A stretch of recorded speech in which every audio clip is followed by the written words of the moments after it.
Welcome to all of you. स्वागत है आप सभी लोगों का हमारे चैनल स्टडी पॉइंट 95 में। देखिए हम लोग जो है यूपी पीसीएस का टेस्ट सीरीज़ सॉल्व कर रहे थे।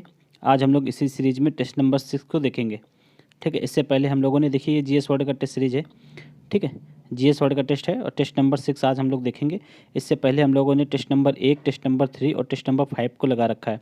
4 को इसलिए छोड़ रखा है क्योंकि इसमें जो है करंट अफेयर है। ये करंट अफेयर का लास्ट में हम लोग कराएंगे, लास्ट में इसको देखा जाएगा। ठीक है, और अभी हम लोग टेस्ट नंबर 6 देख रहे हैं। इसमें जो है इंडियन ज्योग्राफी का ये पूरा पेपर जो है इंडियन ज्योग्राफी का है, तो इसी माइंडसेट से आप लोग जो है सॉल्व करने की कोशिश कीजिएगा।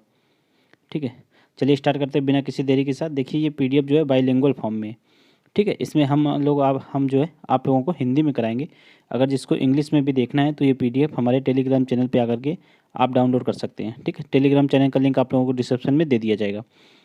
देखिए इससे पहले वाले पेपर का जो है इससे पहले वाले जो करवाया गया था टेस्ट नंबर 5 करवाया गया था। ठीक है, 5 नंबर की जो है पीडीएफ टेलीग्राम चैनल पे अपलोड कर दी गई है।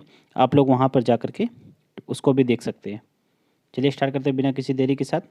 जो लोग पहली बार विजिट कर रहे हैं चैनल को सब्सक्राइब जरूर कर लीजिए, क्योंकि आप लोगों को यहाँ पर धे के 30 टेस्ट आने वाले हैं, सभी देखने को मिलेंगे। साथ ही साथ दृष्टि के 16 टेस्ट आएंगे, वो भी यहाँ पर आप लोगों को देखने को मिलेंगे। और जीएस वर्ड के जो है 30 टेस्ट आएंगे, ये भी यहाँ पर आप लोगों को देखने को मिलेंगे। तो इसलिए आप लोग जो है चैनल को सब्सक्राइब जरूर कर लीजिए और अपना फीडबैक जरूर दिया करिए कमेंट बॉक्स में। इससे जो है वीडियो इम्प्रूव होने में मदद मिलेगी। चलिए स्टार्ट करते हैं बिना किसी देरी के साथ। देखिए पहला क्वेश्चन है, निम्नलिखित में से कौन सा भारत में बोली जाने वाली भाषाओं का प्रमुख परिवार नहीं है। देखिए भारत में जो है 4 प्रकार की भाषाएं बोली जाती हैं, 4 फैमिलीज मानी जाती हैं मेनली। भारत यूरोपी, ठीक है, द्रविड़, चीन तिब्बती और एक फैमिली बची उसको बोलते हैं ऑस्ट्रो एशियाटिक। ठीक है, ये अल्ताई ये वाली फैमिली की लैंग्वेज जो है अपने भारत में नहीं बोली जाती, इसलिए इसका राइट आंसर जो है बी हो जाएगा। नेक्स्ट है, भारत के विशाल मैदानों के बारे में निम्नलिखित में से कौन सा कथन सही है। मैदान के बारे में बात हो रही है। देखिए इसे भारत का अन्न का भंडार भी कहा जाता है, तो बिल्कुल सही है, क्योंकि सबसे ज़्यादा उत्पादन जो है भारत के मैदानी एरिया में होता है। ठीक है, खास करके गंगा यमुनी जो दोआब है वहाँ पर। नेक्स्ट है, इस मैदान की नदियाँ 12 मासी प्रकृति की होती हैं, ये भी सही है, क्योंकि मैदानों में जाने वाली अक्सर जो नदियाँ हैं वो हिमालय पर्वत से होकर गुजरती हैं, तो वहाँ ग्लेशियर वगैरह और बरसात दोनों का पानी मिलता है। ठीक है, और जो प्रायद्वीपीय नदियाँ होती हैं उनमें मेनली बरसात का ही पानी आता है, इसलिए वो सीजनल होती हैं, यानी कि मौसमी नदियाँ होती हैं। जब बारिश होगी तभी वो बहती हैं, वहाँ पर ग्लेशियर से जो है पानी नहीं मिल पाता है, तो ये वाला स्टेटमेंट बिल्कुल सही है। ठीक है, मैदानी नदियाँ हिमालय या फिर पर्वतीय क्षेत्रों से जाती हैं, इसलिए ये 12 मासी होती हैं। इस क्षेत्र में जो है भूजल स्तर अधिक होता है, तो ये बिल्कुल सही है। ठीक है, यह क्षेत्र भारत की कुल आबादी का लगभग 80% कुल आबादी का लगभग 40% का समर्थन करता है। यहाँ पे उत्पादन सबसे ज़्यादा होता है, साथ ही साथ यहाँ की जो जलवायु है वो रहने योग्य सबसे अच्छी है, तो इसलिए यहाँ पर जनसंख्या भी सबसे ज़्यादा यहाँ पर निवास करती है। तो ये सभी सही है मैदानों के संदर्भ में, इसलिए इसका राइट आंसर जो है डी हो जाएगा। नेक्स्ट, निम्नलिखित में से कौन सा ग्लेशियर पीर पंजाल क्षेत्र में सबसे बड़ा ग्लेशियर है। ठीक है, ये पीर पंजाल की बात हो रही है, तो पीर पंजाल क्षेत्र का सबसे बड़ा ग्लेशियर जो है वो सोना पानी ग्लेशियर है। ठीक है, इसका राइट आंसर जो है बी हो जाएगा। बढ़ते नेक्स्ट है, भारत के निम्नलिखित नदियों को उनकी लंबाई के अनुसार व्यवस्थित करना है। तो देखिए इसमें से देखिए गोदावरी नदी नहीं है, अगर गोदावरी नदी होती तो उसकी लंबाई सबसे ज़्यादा है 1461 या फिर 1465 किलोमीटर के आसपास है गोदावरी नदी की लंबाई, तो वहाँ पे गोदावरी नहीं है, इसलिए यहाँ पे कृष्णा नदी है, सबसे लंबी कृष्णा हो जाएगी। इसकी लंबाई जो है 1400 किलोमीटर है। ठीक है, उसके पश्चात आएगा नंबर जो है नर्मदा नदी का, 1312 किलोमीटर ये लंबी है। उसके पश्चात कावेरी का आएगा, कावेरी नदी जो है 800 किलोमीटर के आसपास है। और तापी नदी ये सबसे कम है इन चारों नदियों में, 724 किलोमीटर की लंबाई है। ठीक, इसलिए इसका राइट आंसर हो जाएगा 1324, यानी कि बी हो जाएगा। इसका राइट आंसर बी हो जाएगा। बढ़ते हैं नेक्स्ट क्वेश्चन की ओर। नेक्स्ट है, हिमालय के भागों और उनके निर्माण काल के क्रम में इनको सही से मिलान करना है। जैसे ये कि बृहत हिमालय, लघु हिमालय और शिवालिक हिमालय, इनका निर्माण कब हुआ, ये यहाँ पर टाइम पीरियड लिखा हुआ है। ठीक है, तो जैसे कि बृहत हिमालय का निर्माण हुआ इयोसीन काल में, तो बिल्कुल सही है। लघु हिमालय का निर्माण हुआ मियोसीन काल में, ये भी सही है। और पेलियोसीन काल में शिवालिक हिमालय का निर्माण हुआ, ये भी सही है। सभी सही से सुमेलित हैं, इसलिए इसका आंसर देख लेते हैं हम लोग। इसका आंसर हो जाएगा डी हो जाएगा, सभी सही सुमेलित हैं। नेक्स्ट है, भारत के निम्नलिखित राज्यों और केंद्र शासित प्रदेशों में कुल मैंग्रोव कवर को अवरोही क्रम में लगाना है। अवरोही मतलब बड़े से छोटे की ओर, तो सबसे ज़्यादा जो है मैंग्रोव कहाँ है, ये सबसे ज़्यादा है पश्चिम बंगाल में मैंग्रोव।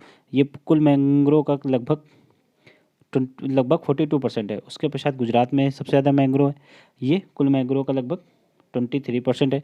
फिर उसके पश्चात नंबर आएगा अंडमान निकोबार का, ये 12% के करीब प्रतिनिधित्व करता है। और आंध्र प्रदेश, इसमें यहाँ पर इन चारों में दिए गए में से सबसे कम यानी कि 9% होता है। तो इसको अगर हम लोग सही से सम्मिलित करेंगे तो इसका हो जाएगा, देखिए एक हो जाएगा 1324, देखिए 1324 किस में, दो बी में, तो राइट आंसर बी हो जाएगा। नेक्स्ट है, भारत के निम्नलिखित में से कौन से राज्य हैं जिसमें जो है भौगोलिक क्षेत्र का 75% से अधिक वन है। 75% से अधिक वन यानी कि काफ़ी ज़्यादा है। तो देखिए सारे राज्य जो है पूर्वोत्तर राज्य हैं, पूर्वोत्तर राज्यों में ही 75% से अधिक वन है। इनमें से भी अरुणाचल प्रदेश, मणिपुर और नागालैंड, यहाँ पे 75% से अधिक वन है। मिजोरम में थोड़ा सा कम है, इसलिए इसका राइट आंसर जो है मिजोरम हटा देंगे हम लोग, तो राइट आंसर इसका डी हो जाएगा। नेक्स्ट है भारत, देखिए 150 क्वेश्चन है। आप लोग ये मेनली शायद ये वीडियो जो है आप लोगों को 2 पार्ट में मिलेगा। आज हम लोग 75 नंबर क्वेश्चन देखेंगे, 75 तक क्वेश्चन देखेंगे। सेकंड पार्ट में इसमें 75 से लेके यानी कि 76 से लेके 150 तक देख लेंगे। तो 2 पार्ट में क्वेश्चन होगा, आप लोग पॉज करके बनाने की कोशिश करिएगा। और जैसे भी कोई क्वेश्चन जैसे स्टार्ट हो तो उसको पॉज करके क्वेश्चन बनाइएगा, उसके पश्चात वीडियो को ऑन करके उसको मिलाइएगा। फिर लास्ट में कमेंट में जरूर बताइएगा कि आप लोगों के 150 में से कितने क्वेश्चन बन रहे हैं। जो लोग देखिए पहली बार पीटी एग्ज़ाम देने जा रहे हैं, ठीक है, मई, ये देखिए मई में एग्ज़ाम है, तो वो लोग अभी से जो है सीरियस होके पीटी ओरिएंटेड पढ़ाई करें। क्योंकि पीटी मतलब ज़्यादा, पीटी में काफ़ी कुछ पढ़ना पड़ता है, काफ़ी सब्जेक्ट पढ़ने पड़ते हैं, इसलिए आप लोग पीटी ज़रूर पढ़िए अच्छे से, जो लोग पहली बार दे रहे हैं, ठीक है। और जो लोग काफ़ी बार दे चुके हैं तो अगर वो कम भी मेहनत करेंगे तब भी काम हो जाएगा, लेकिन पहली बार वालों के लिए ये बहुत इंपॉर्टेंट है कि ज़्यादा अच्छे से मेहनत करें, एक बार पढ़ें अच्छे से, ताकि बार बार लास्ट में फिर रिवीजन बचे, ठीक है। देखिए नेक्स्ट क्वेश्चन है कि भारत में निम्नलिखित में से कौन से स्थान भूकंपी क्षेत्र 5 के अंतर्गत आते हैं। देखिए भूकंपी जोन जो है 4 जोनों में भूकंपी क्षेत्रों को बांटा गया है। 4 जोन है, भूकंपी जोन सेकंड, भूकंपी जोन थर्ड, ठीक है, 4 और 5। भूकंपी जोन 1 को पहले 1 भी होता था, लेकिन अब 1 को हटा दिया गया, 1 को ही सेकंड में मर्ज कर दिया गया है, इसलिए जितने भी एरिया 1 में थे अब वो सेकंड में आते हैं। क्योंकि जैसे जैसे यहाँ पे हम लोग बढ़ते जाएंगे तो देखिए भूकंप का जो प्रभाव है वो बढ़ता चला जाएगा।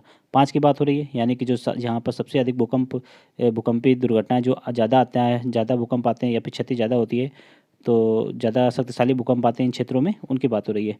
तो इसमें से जम्मू कश्मीर, पंजाब, ठीक है, उत्तर पूर्वी भारत और कच्छ के रण सभी आ जाएंगे। इन सभी में काफ़ी मतलब तेज़ी से मतलब काफ़ी तीव्र गति का भूकंप आता है। तो इसका राइट आंसर जो है डी हो जाएगा, यानी कि सभी हो जाएगा। बढ़ते नेक्स्ट है, देखिए नेक्स्ट क्वेश्चन है, वास्को डी गामा भारत निम्नलिखित में से किस समुद्री तट पर उतरा। तो वास्को डी गामा भारत में उतरा था कालीकट के समुद्र तट पे, ठीक। कालीकट ये कहाँ पड़ता है, केरल में, लेकिन यहाँ बीच की बात हो रही है। कालीकट तट में किस बीच पे उतरा था, तो वो कप्पड़ बीच पे उतरा था, ठीक है, कप्पड़, राइट आंसर इसका ए हो जाएगा। वहाँ पर एक शिलालेख लगा हुआ है, उसी में ऐसा लिखा हुआ है कि जो वास्को डी गामा था वो कप्पक दाऊ पहुँचे थे सबसे पहले, तो ये हो जाएगा कप्पड़ बीच, राइट आंसर इसका ये हो जाएगा। नेक्स्ट निम्नलिखित में से कौन सी ब्रह्मपुत्र नदी की सबसे दाहिनी किनारे की सहायक नदी है। सबसे दाहिनी पूछ रहा है, सबसे दाहिनी पे कौन सी मिलती है, तो तीस्ता मिलती है, ठीक है, ब्रह्मपुत्र नदी से, राइट आंसर इसका ए हो जाएगा। बढ़ते नेक्स्ट क्वेश्चन, निम्नलिखित में से किस मिट्टी को कम सिंचाई की आवश्यकता होती है, ठीक है। और क्योंकि इस मिट्टी की नमी को बनाए रखने की विशेषता अधिक होती है, विशेषता होती है, तो देखिए नमी को बनाए रखने की विशेषता सबसे ज़्यादा जो है काली मिट्टी में पाई जाती है, क्योंकि इसमें पानी की कम आवश्यकता होती है और ये गीली होने पे चिपचिपी हो जाती है, तथा सूखने पे ये मतलब सूखने पे इसमें दरारें आ जाती हैं, इसलिए इसको स्वतः जुताई की भी मिट्टी बोलते हैं, ठीक है। सूखने पे ये ऐसा दिखता है जैसे कि खेत को जोत दिया गया हो, तो इसलिए इसका राइट आंसर जो है सी हो जाएगा। और ये कहाँ पे पाई जाती है, तो ये महाराष्ट्र और गुजरात वगैरह क्षेत्र में काफ़ी ज़्यादा पाई जाती है। नेक्स्ट देखिए, कुंचिकल जलप्रपात भारत का सबसे ऊंचा जलप्रपात है। यहाँ से आप लोग ये भी देख सकते हैं कि भारत का सबसे ऊंचा जलप्रपात कौन सा है, कुंचिकल है। किस राज्य में अवस्थित है, तो ये कर्नाटक में, कुंचिकल जलप्रपात जो है कर्नाटक में स्थित है। और कर्नाटक में भी अगर नदी की बात करें तो वो देखिए वराही नदी है, ठीक है, वराही, ये वराही रिवर पे है, ये भी आप लोग याद रखना। नेक्स्ट है मालवा का पठार, मालवे के पठार में चंबल नदी द्वारा काटी गई गहरी खड्डों और नालियों को निम्नलिखित में से किस नाम से जाना जाता है, तो उनको बोलते हैं बैडलैंड, यानी कि खराब भूमि, राइट आंसर इसका बी हो जाएगा। देखिए बरखान ये वायु के द्वारा बनाई गई आकृतियाँ होती हैं, जब तीव्र गति से पवन चलती है तो ये बरखान जैसी आकृति मतलब एक आकृति बनती है, उसी को बरखान बोलते हैं। बढ़ते नेक्स्ट है, भारत में कुल कितने प्रमुख जो है जैव भौगोलिक क्षेत्र हैं, तो जैव भौगोलिक क्षेत्र जो है भारत में 10 हैं। अगर आप एक बार हम उनको पढ़ देते हैं, आप लोग याद करने की या फिर माइंड में एक बार उनको रख लीजिएगा। देखिए 10 क्षेत्र हैं, जैसे कि पहला हो गया ट्रांस हिमालय, सेकंड हो गया जो है हिमालय, थर्ड हो जाएगा रेगिस्तान, फोर्थ हो जाएगा पश्चिमी घाट, 5 हो जाएगा दक्कन का पठार, 6 हो जाएगा भारत का मैदान, 7 हो जाएगा उत्तर पूर्वी क्षेत्र, 8 हो जाएगा 8 हो जाएगा तटीय क्षेत्र, 9 हो जाएगा द्वीप समूह और 10 हो जाएगा अर्धशुष्क क्षेत्र। तो ये 10 हो गए। आप लोग इसको एक दो बार अच्छे से सुन लीजिएगा, थोड़ा थोड़ा सा माइंड में जरूर बैठ जाएगा। नेक्स्ट देखिए परमाणु ऊर्जा स्टेशन और उनसे संबंधित राज्यों को सही मिलान करना है। देखिए तारापुर परमाणु ऊर्जा केंद्र कहाँ पे, तो ये महाराष्ट्र में, और भारत का सबसे पहला परमाणु ऊर्जा केंद्र तारापुर ही है। ठीक है, तो यहाँ से काफ़ी क्वेश्चन बनते हैं। नेक्स्ट देखिए नरोरा परमाणु बिजली घर, ये उत्तर प्रदेश का एकमात्र बिजली घर है। ये उत्तर प्रदेश के बुलंदशहर जिले में पड़ता है, इसलिए ये भी बहुत इंपॉर्टेंट है। ठीक है, नेक्स्ट देखिए कुडनकुलम परमाणु ऊर्जा संयंत्र, ये तमिलनाडु में पड़ता है ना कि केरल में। काकरापार परमाणु बिजली घर, ये गुजरात में पड़ता है ना कि असम में। तो ये उपरोक्त के दो सही हैं, सही से मिलान है, इसलिए इसका राइट आंसर ए हो जाएगा। ठीक है, बढ़ते नेक्स्ट है। बांग्लादेश में गंगा नदी की मुख्य धारा को किस नाम से जाना जाता है। जब गंगा नदी देखिए पश्चिम बंगाल से होते हुए जब बांग्लादेश में प्रवेश करती है तो उसको पद्मा बोलते हैं, और उधर से जब ब्रह्मपुत्र नदी जब बांग्लादेश में प्रवेश करती है तो उसको जमुना बोलते हैं। और जब जमुना इधर से मान लो जमुना आई और यहाँ से पद्मा, जब जमुना और पद्मा मिलती हैं तो ये जो है मेघना नाम से पहचानी जाती हैं, और मेघना नाम से ये बंगाल की खाड़ी में गिर जाती है ये नदी। ठीक है, गंगा नदी, इसलिए इसका राइट आंसर क्या हो जाएगा, बी हो जाएगा। नेक्स्ट है पंजाब हरियाणा के मैदानों के दोआब और नदियों के बीच उनके स्थान से संबंधित कौन सा सही सुमेलित है। देखिए यहाँ पे दोआब की बात हो रही है, जैसे कि बारी दोआब, तो बारी दोआब किन दो नदियों के बीच में, ये ब्यास और रावी के बीच में जो दोआब है उसको बारी दोआब कहते हैं। ठीक है, ब्यास और सतलुज के बीच में जो दोआब है उसको विष्ट दोआब कहते हैं। रावी और चिनाब के बीच में जो दोआब है उसको रचना, और छज दोआब चिनाब और झेलम नदी के बीच को कहते हैं। सभी सही सुमेलित हैं, इनको आप लोग याद भी कर लीजिए अच्छे से। ठीक है, क्वेश्चन बहुत आता है और ये सारे सही सुमेलित हैं, इसलिए इसका राइट आंसर डी हो जाएगा। नेक्स्ट, निम्नलिखित में से कौन सा पर्वतीय दर्रा भारत चीन और म्यांमार की ट्राई जंक्शन पे बनाता है। ट्राई जंक्शन जहाँ पर यानी कि भारत चीन और म्यांमार देश मिलते हैं। ठीक है, तो कहाँ पे मिलते हैं, देखिए नाथुला और जलेपला ये तो सिक्किम में, वहाँ तक म्यांमार की सीमा नहीं जाती है। ठीक है, बोमडीला ये अरुणाचल प्रदेश में है, म्यांमार की सीमा यहाँ भी नहीं लगती है। ठीक है, दीपू दर्रा ये जो है ये कहाँ पे पड़ता है, ये शायद से मणिपुर में पड़ता है दीपू दर्रा। ठीक है, और यहाँ पर जो है म्यांमार चीन और भारत का ये ट्राई जंक्शन कहलाता है। राइट आंसर इसका डी हो जाएगा। बढ़ते नेक्स्ट क्वेश्चन की ओर।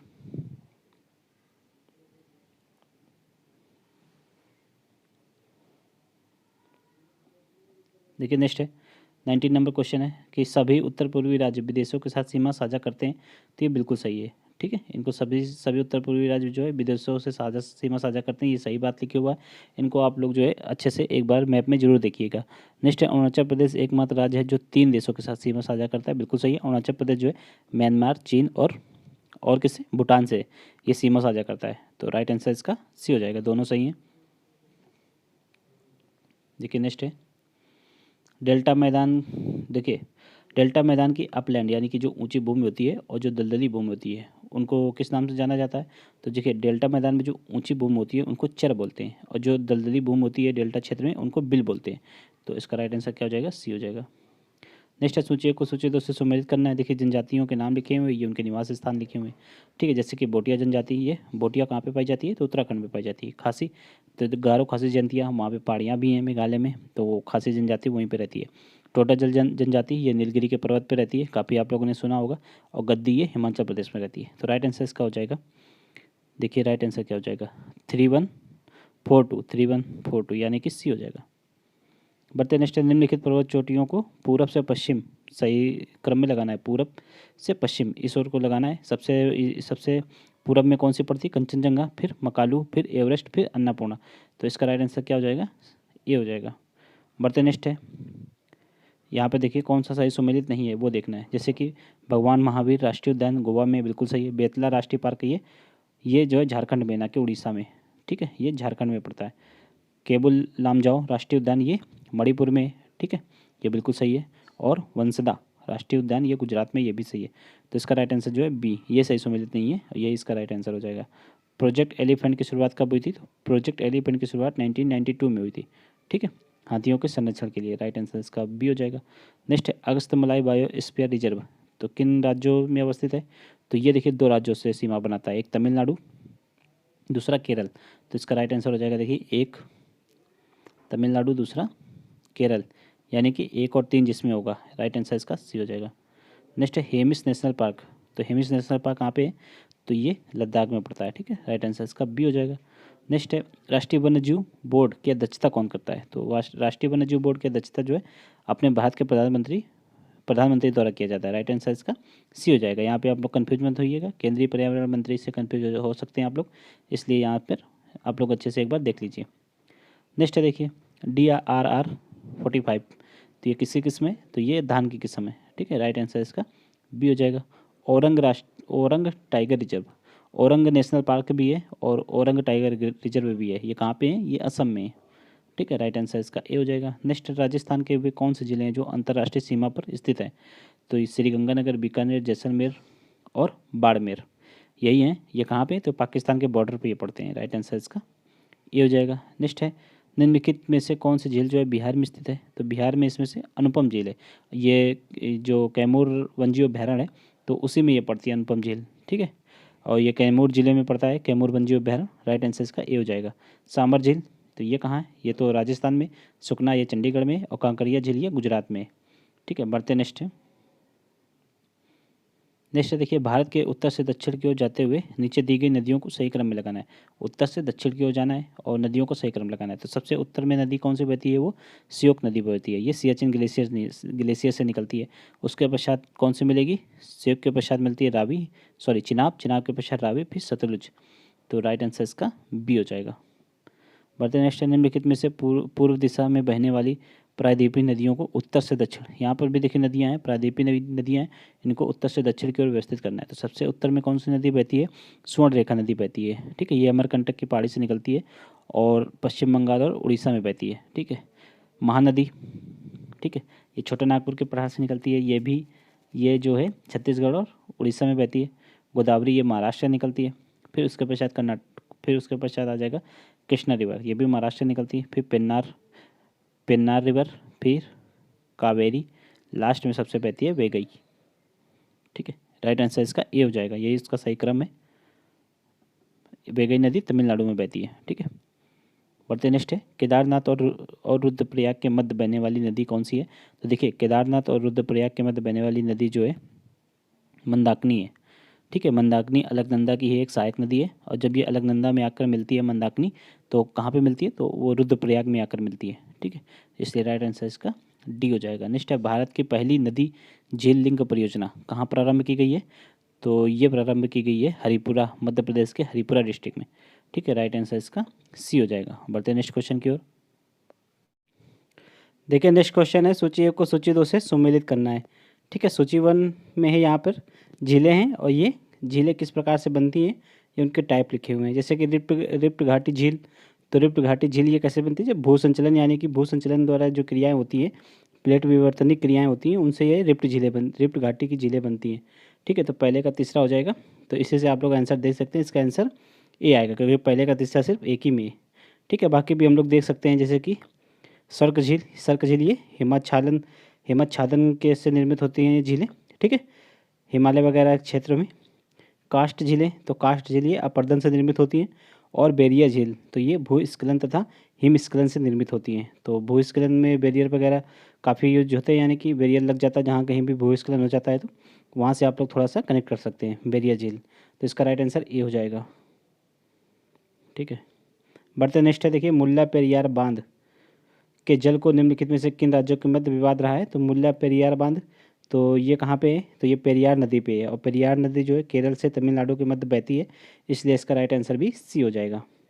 बढ़ते नेक्स्ट है बेतवा नदी उत्तर प्रदेश के किस जिले में यमुना नदी से मिल जाती है? तो देखिए बेतवा नदी जो है यमुना से मिलती है उत्तर प्रदेश के हमीरपुर में। ठीक है, इसका राइट आंसर ए हो जाएगा। बढ़ते नेक्स्ट है केन नदी निम्न में से किसकी सहायक नदी है? तो केन नदी किसकी सहायक नदी है? केन नदी जो है गंगा की सहायक नदी है। ठीक है, देखिए केन नदी, एक सेकंड रुकिएगा, केन नदी जो है यमुना की सहायक नदी है। देखिए बेतवा, सिंध, केन, सोन ये सब यमुना की सहायक नदियाँ हैं, इसलिए राइट आंसर इसका सी हो जाएगा। चक्रवात जो है आसनी का संबंध निम्नलिखित में से किस राज्य से है? तो ये आसनी चक्रवात ये अभी हाल ही में आया था, मई 2022 में आया हुआ था। तो ये जो है पूर्वी घाट पे आया था, यानी कि उड़ीसा, पश्चिम बंगाल और आंध्र प्रदेश तीनों इससे इफेक्ट हुए थे। तो इसका राइट आंसर जो है डी हो जाएगा। नेक्स्ट है, भारत का सबसे उत्तरी बिंदु कौन सा है? तो भारत का सबसे उत्तरी बिंदु इंद्रकौल है। तो वर्तमान में ये कहाँ पे है? तो ये लद्दाख में पड़ता है। ठीक है, पहले ये जम्मू कश्मीर में आता था जब ये यूटी नहीं था, तो अब लद्दाख हो गया है, अलग से यूटी हो गया है, इसलिए इसका राइट आंसर लद्दाख के साथ साथ इसका राइट आंसर जो है, इसमें देखिए इंदिरा कॉल पूछा गया बस, तो इसका सी हो जाएगा। अगर पूछा जाए इंदिरा कॉल कहाँ पे पड़ता है, तो लद्दाख में पड़ता है वर्तमान में। नेक्स्ट देखिए, निम्नलिखित कथनों पर विचार कीजिए। पहला स्टेटमेंट है कि रेड क्लिफ सीमा भारत को पाकिस्तान से अलग करती है, ये बिल्कुल सही है। ठीक है, अपनी समृद्ध वन संपदा के कारण सर क्लिक भारत तथा अफगानिस्तान के बीच बीच जो है विवाद का विषय रहा है, तो ये भी बिल्कुल सही है। इसका राइट आंसर क्या हो जाएगा? देखिए यहाँ अपनी समृद्ध वन संपदा के कारण ये विवाद नहीं रहा है। ठीक है, ये सर क्रीक जो है एक दलदली क्षेत्र है, और ये जो है वहाँ पे सीमा रेखा का विवाद है। भारत जो है 40 डिग्री अक्षांश रेखा 24 डिग्री अक्षांश रेखा को अपनी सीमा मानता है, इसको जो है पाकिस्तान स्वीकार नहीं करता है। ये विवाद का विषय है। ठीक है, सर क्रीक स्थल है जो दलदली क्षेत्र है, इसलिए ये वन संपदा यहाँ पे नहीं आएगा। ये स्टेटमेंट गलत हो जाएगा, इसलिए इसका राइट आंसर केवल एक हो जाएगा। नेक्स्ट है, निम्नलिखित में से किन राज्यों की सीमा जो है म्यांमार से लगती है? तो म्यांमार से जो है पूर्वोत्तर में 4 राज्य हैं, अरुणाचल प्रदेश, नागालैंड, मणिपुर और मिजोरम, ये चारों लाइन से है। ठीक है, तो इनकी सीमा जो है म्यांमार से लगती है। राइट आंसर इसका ए हो जाएगा। बढ़ते नेक्स्ट है, देखिए नेक्स्ट है, हिमालय की निम्नलिखित पर्वत श्रेणियों का उत्तर से दक्षिण की ओर सही क्रम लगाना है। ठीक है, हिमालय की पर्वत श्रेणियाँ हैं उत्तर से दक्षिण की ओर, तो सबसे उत्तर में ट्रांस हिमालय मिलेगा, उसके पश्चात बृहत हिमालय, फिर मध्य हिमालय, फिर बाह्य हिमालय। बाह्य हिमालय इसी को शिवालिक हिमालय भी बोलते हैं। ठीक है, तो राइट आंसर इसका बी हो जाएगा। नेक्स्ट देखिए, सूचियों को सूची 2 से सुमेलित करना है। ये हिमनद के नाम है और ये क्षेत्र हैं, जैसे कि बाल्टोरो हिमनद, तो बाल्टोरो ये कहाँ है? तो काराकोरम श्रृंखला में पड़ता है। ठीक है, गंगोत्री हिमनद ये पीर पंचाल श्रृंखला में पड़ता है, और गांगरी ये गढ़वाल प्रदेश में पड़ेगा, और लिडांडा ये मध्य नेपाल में पड़ता है। ठीक है, तो इसका राइट आंसर हो जाएगा 1 2 4 3, यानी कि बी हो जाएगा। नेक्स्ट देखिए, सूचियों को सूची 2 से सम्मिलित करना है। ये चोटी हैं, ये पर्वत श्रेणी है, जैसे कि गुरु शिखर चोटी जो है किस पर्वत श्रेणी की सर्वोच्च चोटी है? तो ये अरावली की सर्वोच्च चोटी है। ठीक है, राजस्थान में पड़ता है, राजस्थान के सिरोही डिस्ट्रिक्ट में पड़ता है। दोद्दा बेटा जो है नीलगिरी की सर्वोच्च चोटी है। अनाईमुड़ी जो अन्नामलाई की सर्वोच्च चोटी है, ये दक्षिण भारत की भी सर्वोच्च चोटी है, ये भी याद रखिएगा आप लोग। और धूपगढ़ ये महादेव पर्वत की सर्वोच्च चोटी है। महादेव पर्वत जो है सतपुड़ा श्रेणी का ही एक भाग है, इसलिए इसका जो है सतपुड़ा हो जाएगा। तो राइट आंसर हो जाएगा इसमें देखिए 2 3 1 4, 2 3 1 4, यानी कि डी हो जाएगा। नेक्स्ट देखिए, सूचियों को सूची 2 से सुमेलित करना है। ये झील है और ये राज्य हैं। वेम्बनाड झील ये केरल में पाई जाती है। ठीक है, ये केरल में है। नेक्स्ट है पुलिकट झील, ये आंध्र प्रदेश में है। ठीक है, आंध्र प्रदेश में है ये। और देखिए चिल्का झील कहाँ पे है? तो ये उड़ीसा में। सांभर झील ये सबसे ज़्यादा लंबी झील है ये। ठीक है, खारे पानी की झील है ये राजस्थान में पड़ती है। तो देखिए इसका राइट आंसर हो जाएगा, जिसमें देखिए 2 1 4 3 होगा। यहाँ पर देख सकते हैं आप लोग ऊपर 2 1 4 3, यानी कि बी हो जाएगा। नेक्स्ट देखिए, निम्नलिखित पश्चिमी घाटी के दर्रों को उत्तर से दक्षिण लगाना है। ये पश्चिमी घाट के दर्रे हैं। ठीक है, तो इनको उत्तर से दक्षिण को लगाना है। तो सबसे उत्तर में थाल घाट आएगा, फिर भोर घाट, फिर पाल घाट। थाल घाट जो है मुंबई से नासिक की ओर रोड जो जाती है वो थाल घाट से होकर जाएगी, और मुंबई से जो पुणे की ओर जाने वाली जो रोड है वो भोर घाट दर्रे से होकर ही गुजरेगी। ठीक है, और पाल घाट ये केरल में स्थित है। तो इसका राइट आंसर क्या हो जाएगा? सी हो जाएगा। नेक्स्ट है, सूचियों को सूची 2 से सुमेलित करना है। ठीक, नदी है और ये उनके लक्षण है, जैसे कि नर्मदा नदी। तो नर्मदा नदी जो है ये देखिए छोटा नागपुर के पठार से ये निकलती है। ठीक है, और भ्रंश घाटी से बहने वाली नदी कौन सी है? दामोदर है। कावेरी नदी ये तमिलनाडु में अपना डेल्टा बनाती है। पिनगंगा गोदावरी की सहायक नदी है। तो राइट आंसर हो जाएगा 4 1 2 3। ठीक है, 4 देख लीजिए इसमें से देखिए शायद इसमें 4 3 कावेरी के बारे में देखिए, यहाँ पर इसमें से कोई सुमेलित नहीं हो रहा है। ठीक है, 4 1 2 3 ही आएगा इसका, और इसमें 4 1 2 3 कोई भी कॉलम नहीं है। तो इसलिए ये स्टेटमेंट गलत हो जाए, मतलब इसका आंसर गलत लिखा हुआ है, आप लोग यहाँ पर देख सकते हैं। ठीक है, बढ़ते नेक्स्ट। सूची 1 को सूची 2 से सुमेलित करना है। ठीक है, यहाँ पे स्थानीय तूफान है, ये उनके क्षेत्र हैं। जैसे कि आम्र वर्षा, तो आम्र वर्षा जो है ये कहाँ पे होती है, तो ये जो वो केरल एवं तमिलनाडु में जो बारिश होती है उसको ही ये प्री मानसून की बारिश होती है आम्र वर्षा। तो जो केरल और कर्नाटक में जो प्री मानसून बारिश होती है उसको आम्र वर्षा बोलते हैं। ठीक है, नार्वेस्टर, तो ये पश्चिम बंगाल में ये वर्षा होती है। ठीक है, काल बैसाखी, ये पश्चिम बंगाल और असम दोनों में होती है। हालांकि इसमें पश्चिम बंगाल अगर होता तो इसको भी पश्चिम बंगाल ही मानते हैं, असम इसमें ऑप्शन में दिया है तो असम मानेंगे। लू जो है पंजाब और हरियाणा वगैरह क्षेत्र में चलती है, तो इसका राइट आंसर जो है ए हो जाएगा। बढ़ते नेक्स्ट है। नेक्स्ट देखिए, सूची 1 को सूची 2 से सुमेलित करना है। वनस्पति हैं, उनके पेड़ हैं, जैसे कि उष्ण कटिबंधी कांटेदार वन, तो ये कौन सा है, ये इसका उदाहरण है बबूल। बबूल का पेड़ जो है कांटेदार होता है।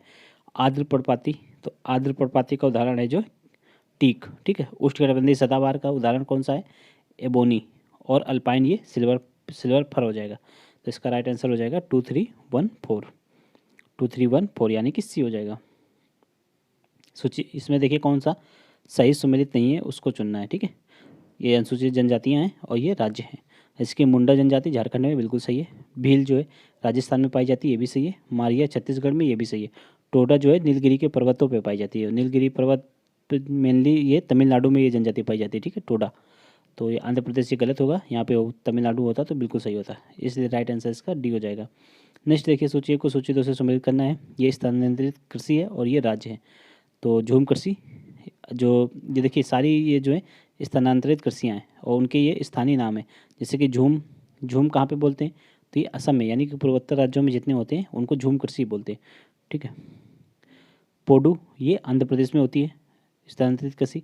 पोनम ये केरल में होती है। बेवार ये मध्य प्रदेश में होती है। तो राइट आंसर इसका हो जाएगा 1324। देखिए 1324 यानी कि बी हो जाएगा। नेक्स्ट सूची को सूची 2 से यहाँ पर भी सुमेलित करना है। खरीफ की फसल ये अक्टूबर दिसंबर में बोई जाती है। रबी की मई जून में बोई जाती है। जायद रबी की अप्रैल मई में बोई जाती है और जायद खरीफ की,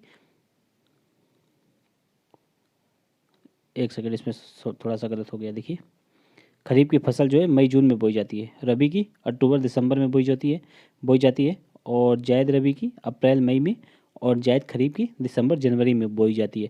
ये बोने का समय है कि, ठीक है, ना कि काटने का समय। तो इसको भी आप लोग याद रखिएगा, यहाँ पे बोने का समय लिखा हुआ है। ठीक, तो इसका राइट आंसर हो जाएगा देखिए 1243। ठीक है, 1243 यानी कि ए हो जाएगा इसका राइट आंसर। बढ़ते नेक्स्ट है, सूची 1 को सूची 2 से सुमेलित करना है। ये फसल है और ये सबसे बड़ा राज्य, सबसे बड़ा उत्पादक राज्य है। ठीक है, जैसे गेहूं के सबसे बड़ा उत्पादक राज्य कौन सा है, तो ये उत्तर प्रदेश है। अपना प्रदेश उत्तर प्रदेश है। नेक्स्ट है चावल का सबसे बड़ा राज्य जो है पश्चिम बंगाल में सबसे ज़्यादा चावल उगाया जाता है। चाय असम में होती है सबसे ज़्यादा, रबड़ केरल में होती है। तो 2143 हो जाएगा, यानी कि इसका राइट आंसर भी ए हो जाएगा। नेक्स्ट देखिए, दक्षिण पश्चिमी मानसून की ऋतु में तमिलनाडु प्रायः शुष्क रहता है। तो क्यों, क्योंकि यह पश्चिमी घाट के वृक्षी छाया प्रदेश में, ये बिल्कुल सही स्टेटमेंट है। और पूर्वी घाट तथा तमिलनाडु का तट दक्षिण पश्चिमी मानसून की दिशा के लगभग समानांतर है, ये भी सही है। राइट आंसर इसका सी हो जाएगा, दोनों सही हैं। ठीक है, उत्तर से दक्षिण जाने पर निम्नलिखित हिमालयी दर्रों को क्रम से लगाना है। तो सबसे उत्तर में चांगला दर्रा है। देखिए सबसे उत्तर में जो है लानकला दर्रा है। ठीक है, फिर चांगला है, फिर इमिसला है, फिर शिवकिला ये हिमाचल प्रदेश में पड़ता है। ठीक है, राइट आंसर इसका ए हो जाएगा। बढ़ते नेक्स्ट है। नेक्स्ट देखिए, रुद्रप्रयाग निम्नलिखित में से किन नदियों के संगम पर स्थित है। तो रुद्रप्रयाग ये अभी हमने इससे पहले हमने आप लोगों को बताया, रुद्रप्रयाग जो है अलकनंदा और मंदाकिनी के संगम पर स्थित है। ठीक है, रुद्रप्रयाग राइट आंसर इसका बी हो जाएगा। भागीरथी और भिलांगना के जहाँ पे संगम होता है वहीं पे भाखड़ा नागल डैम बना हुआ है। ठीक है, ये याद रखना आप लोग। नेक्स्ट निम्नलिखित में से कौन सी नदी डेल्टा नहीं बनाती है। तो देखिए गंगा नदी डेल्टा बनाती है। ठीक है, जितनी भी इधर पूर्वोत्तर क्षेत्र बंगाल की खाड़ी में गिरेंगी वो सारी नदियाँ लगभग जो है डेल्टा बनाती हैं। तो गोदावरी भी बनाती है, महानदी भी बनाती है, तीनों बंगाल की खाड़ियों में गिरती हैं। ताप्ती और नर्मदा ये दो नदियाँ हैं जो मेनली जो बड़ी नदियाँ हैं, ये दो नदियाँ हैं जो कि इधर अरब सागर में गिरती हैं और ये डेल्टा नहीं बनाती हैं, ये एस्चुरी बनाती हैं। ठीक है, तो राइट आंसर इसका सी हो जाएगा। देखिए नेक्स्ट क्वेश्चन भी वही है कि कौन सी नदी जो है एस्चुरी नहीं बनाती है, तो एस्चुरी कौन सी नदी नहीं बनाएगी, जो डेल्टा बनाएगी वो एस्चुरी नहीं बनाएगी। तो डेल्टा कौन सी बनाती है, महानदी बनाती है, तो इसका राइट आंसर हो जाएगा ए। बाकी नर्मदा, सोन, मांडवी, ताप्ती ये सब एस्चुरी बनाती हैं, ठीक है, और ये सब बंगाल की खाड़ी में गिरने वाली नदियाँ हैं। नेक्स्ट देखिए, नेक्स्ट अरावली पर्वतमाला महान जल विभाजक है, तो अरावली पर्वतमाला तो किन नदियों के जल को विभाजित करती है, तो सिंधु और गंगा के नदी के जल को विभाजित करती है, तो राइट आंसर इसका ए हो जाएगा, ठीक है। बढ़ते नेक्स्ट है,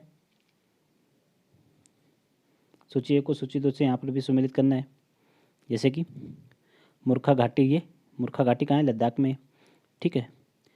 युमथांग घाटी ये सिक्किम में पड़ती है। जुकू घाटी ये मणिपुर और नागालैंड के क्षेत्र में पड़ती है, ठीक है।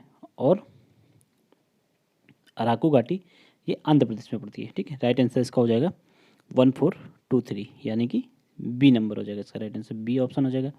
नेक्स्ट है, सबसे ज़्यादा तटीय लवणी मृदा किस राज्य में पाई जाती है, तो सबसे ज़्यादा देखिए गुजरात और पश्चिम बंगाल में मिलाकर लगभग जो है लवणी मृदा का 72% पाया जाता है, लेकिन इसमें भी अगर सबसे ज़्यादा बात करें तो गुजरात में पाया जाता है, ठीक है। सबसे ज़्यादा लवणी मृदा गुजरात में पाई जाती है, राइट आंसर ए हो जाएगा। नेक्स्ट है, जोजिला दर्रा जास्कर श्रेणी में स्थित एवं यह लेह व श्रीनगर को जोड़ता है, तो बिल्कुल सही है। काराकोरम दर्रा लद्दाख क्षेत्र में स्थित भारत का सबसे ऊंचा दर्रा है और यह भारत को चीन से जोड़ता है, ये भी सही है। राइट आंसर इसका सी हो जाएगा, यानी कि दोनों सही हैं। देखिए नेक्स्ट क्वेश्चन है 65 नंबर कि मैंग्रोव वे वृक्ष हैं जो उच्च लवणता, ऊंचे ज्वार, तेज हवाओं, अधिकतम तापमान और दलदली लवणी भूमि जैसे असहनीय स्थिति भी सह सकते हैं, तो बिल्कुल सही है, ठीक है। नेक्स्ट है, सदाबहार सोलावन केरल, तमिलनाडु तथा नीलगिरी पर्वतीय क्षेत्रों में पाए जाते हैं, तो ये भी सही है।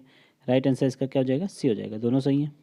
देखिए जो सदाबहार वन होते हैं अगर वो केरल, तमिलनाडु, नीलगिरी पहाड़ी आदि इन क्षेत्रों में पाया जाता है तो उनको सोला बोलते हैं, ठीक है। सोलम भी बोलते हैं, कहीं कहीं सोला बोलते हैं।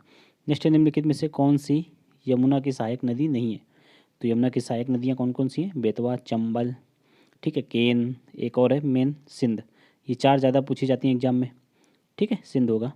और ये रामगंगा ये गंगा की सहायक नदी है, ना कि यमुना की। राइट आंसर इसका डी हो जाएगा। नेक्स्ट है, क्षिप्रा नदी निम्नलिखित में से किसकी सहायक नदी है, तो क्षिप्रा जो है चंबल की सहायक नदी है, ठीक है। राइट आंसर इसका बी हो जाएगा। नेक्स्ट है, हिमालय के अपवाह तंत्र में कौन सा नदी तंत्र शामिल नहीं है, तो हिमालय के अपवाह तंत्र में कौन सा शामिल नहीं है, तो महानदी नहीं शामिल है। बाकी गंगा, ब्रह्मपुत्र, सिंधु ये तीनों ही हिमालयी नदियाँ हैं, ठीक है। और इनको इन तीनों नदियों को ही पूर्ववर्ती नदियाँ भी बोलते हैं, ये आप लोग याद रखिएगा, पूर्ववर्ती नदियाँ, यानी कि ये हिमालय के उत्थान से पहले से ये तीनों नदियाँ बह रही हैं, ठीक है। जैसे जैसे हिमालय का उत्थान होता गया ये हिमालय को काट करके अपना जो है मार्ग बनाए रखा, इन्होंने बनाए रखा अपना मार्ग, ठीक है। इन्हीं नदियों पे जो है गहरी गहरी गार्ज या फिर काफ़ी स्थलाकृतियाँ, महाखड्ड वगैरह जिसको बोलते हैं, वे कैनियन वगैरह वो सब इन्हीं नदियों से बने हुए हैं, ठीक है। हिमालय को काट करके बने हैं वी आकार की घाटियाँ वगैरह सारी। नेक्स्ट निम्नलिखित में से सिंधु की कौन सी सहायक नदी पीर पंजाल से निकलती है, तो पीर पंजाल से निकलती है झेलम नदी, ठीक है। राइट आंसर इसका सी हो जाएगा। नेक्स्ट है, कावेरी नदी किन राज्यों से गुजरती है, तो कावेरी नदी ये देखिए आंध्र प्रदेश, कर्नाटक और तमिलनाडु, ठीक है। देखिए यहाँ पर ये आंध्र प्रदेश में नहीं जाती है, कर्नाटक, तमिलनाडु और केरल से गुजरती है, ठीक है। राइट आंसर इसका बी हो जाएगा। बढ़ते हैं नेक्स्ट क्वेश्चन की ओर। नेक्स्ट है, हिमालय की निम्नलिखित में से किस नदी द्वारा जलोढ़ शंकु का निर्माण होता है, तो किस नदी द्वारा जलोढ़ शंकु का निर्माण होता है, तो हिमालय की जो है घाघरा नदी के द्वारा जलोढ़ शंकु का निर्माण किया जाता है। राइट आंसर ए हो जाएगा। नेक्स्ट है, हिमालय से निकलने वाली निम्नलिखित नदियों में से कौन सी एक पूर्ववर्ती नदी है, तो पूर्ववर्ती नदी अभी आप लोगों को डिफाइन किया, इसमें से भी सतलज नदी जो है ये पूर्ववर्ती नदी का उदाहरण है, ठीक है। राइट आंसर इसका डी हो जाएगा। नेक्स्ट है, भागीरथी तथा अलकनंदा नदियों का संगम निम्नलिखित में से किस स्थान पे होता है, तो भागीरथी और अलकनंदा जहाँ पे मिलती हैं उसको देवप्रयाग बोलते हैं, ठीक है। और अलकनंदा और मंदाकिनी जहाँ पे मिलती हैं उनको जो है रुद्रप्रयाग बोलते हैं। और जहाँ पे धौली गंगा और विष्णु गंगा ये मिलती हैं तो वो विष्णु प्रयाग में मिलती हैं, और इन्हीं 2 धाराओं से मिलकर जो है अलकनंदा का निर्माण होता है, ठीक है। और अलकनंदा से पिंडार जहाँ पे मिलती है पिंडार नदी, तो वो कर्णप्रयाग में मिलती है, पिंडार नदी अलकनंदा से मिलती है। ये जो है सारे प्रयागों के बारे में आप लोगों को बता दिया।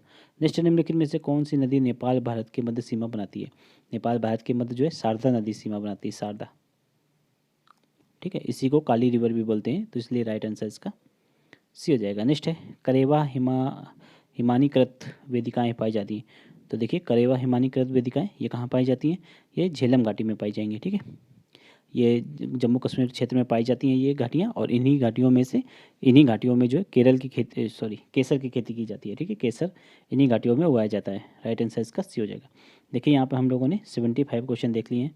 नेक्स्ट 75 क्वेश्चन जो है अगले वीडियो में देखेंगे। ठीक है हम लोग, तो वीडियो अगर आप लोगों को कैसा लगा, जैसा भी लगा हो आप लोग फीडबैक जरूर बताइएगा। साथ ही साथ अगर आप लोग नए हैं, पहली बार विजिट किया तो चैनल को सब्सक्राइब भी कर लीजिए, और अगर आप लोगों को वीडियो पसंद आया तो वीडियो भी लाइक कीजिए। चलिए मिलते हैं नेक्स्ट वीडियो में। जय हिंद।